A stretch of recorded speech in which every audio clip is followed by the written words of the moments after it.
Alright guys, I'm back home. Spent the day pretty much going over to my dad's, making sure that I had everything I needed for the car. Check out what came in the mail. No! Look at that. Snow on the ground. Yeah, look at that Pioneer thing, Natalie. $79 for 4 speakers and a Bluetooth radio. Grandma just texted me something about presents. Alright, I'm gonna get ready to edit the video, but the last couple months I haven't been doing a whole lot. I've been working on the car on the weekend. It's at my dad's place, so it's not as easy as to film. But really, I got the car over there. We took the engine out. That was pretty easy, and it took us a long time before we got time to put the new engine in. But before the engine went in, I put on all the alternator and the water pump, and I put on what's it called, the power steering.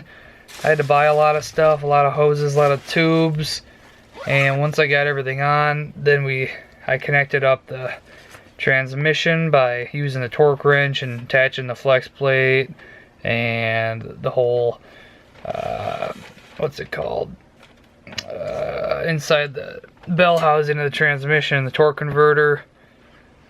And after I hooked up everything, the engine and transmission were connected.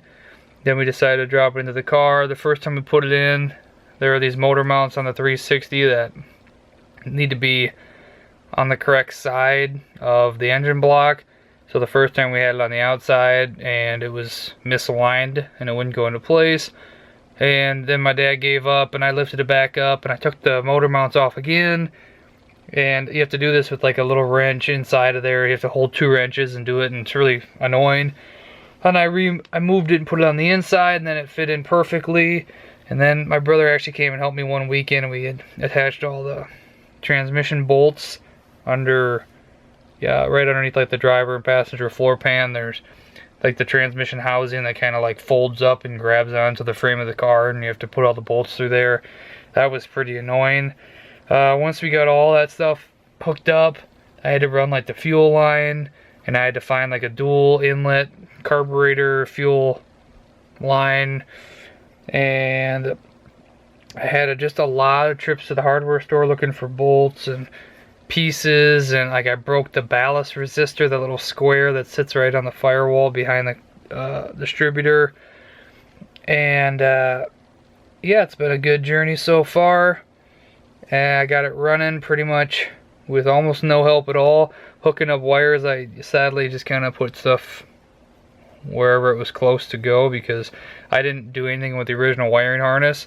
So all the wires were there. I just had to figure out which ones they were and then put them on. So I looked at a lot of diagrams, looked at like what the black cord is, the black wire with the white line, the black wire with the red line, you know, just trying to get a good idea. But it's really, really hard to find a good guide.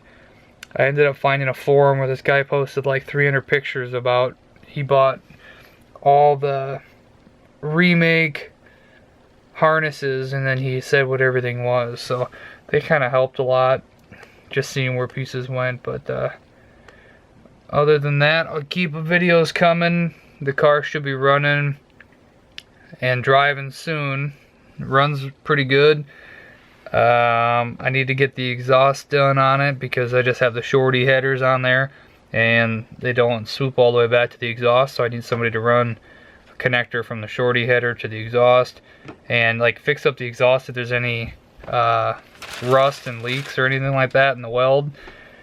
So pretty soon I'll have the car back here. My dad needs more space in the shop, so he wants to get the car done.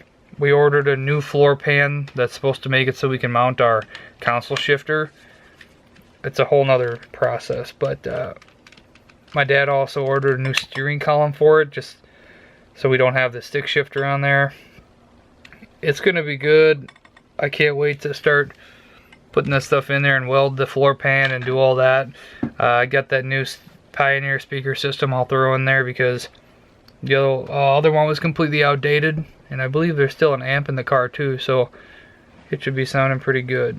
I'm gonna go ahead and edit this footage right now, and you'll get to see where we're at, but I'll try to get videos more. But if not, the the car will be here, when the car is here at the house, I'll definitely be able to put up videos often, and I'll record my process with doing the body work on the Charger. But if you guys have any questions about anything, I pretty much had to do everything from putting the motor in, attaching the transmission, doing the throttle cable, the kickdown cables, the link, I mean, you name it, I had to do it. So if you have any questions about the 73 Charger or this or that, just leave it down below, and I will read it and answer it. So take care, guys. Thanks for watching. Sorry about the late video. Hope to enjoy. Deuces.